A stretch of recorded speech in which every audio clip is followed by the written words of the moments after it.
Ça faisait longtemps, hein. Alors j'ai pas mal de gens qui veulent venir me voir pour travailler une problématique, mais ils ont peur de venir me voir. Pourquoi? Parce qu'ils ont été voir un spectacle d'hypnose et ils ont vu que le type sur scène faisait faire le canard ou demandait le code de carte bleue et ils arrivaient à l'avoir très facilement.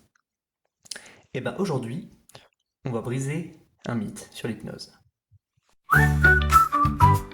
T'es prêt? Allez, c'est parti. C'est parti. Quand quelqu'un vient pour la première fois au cabinet, la plupart du temps c'est quelqu'un qui est hyper stressé.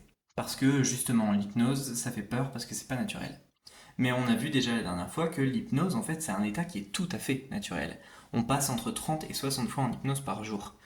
On a cette idée que l'hypnose, c'est quelque chose de fascinant, de magique, parce que justement, l'hypnose de spectacle essaye de rendre ça spectaculaire et magique.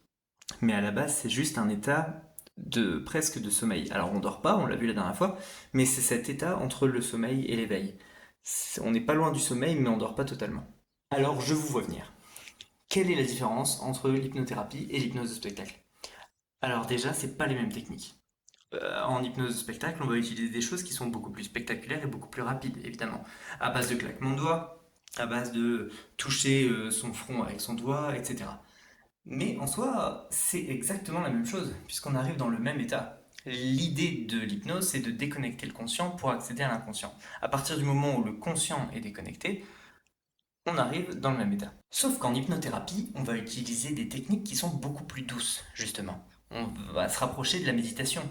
On va aller dans des décors de choses qui sont agréables, la plage, la montagne ou des souvenirs positifs, des choses qui nous font être en sécurité. En hypnose de spectacle, on va jamais aller dans ce genre d'endroit, ou alors très rarement. Le but c'est que ce soit rapide, pas que ce soit agréable.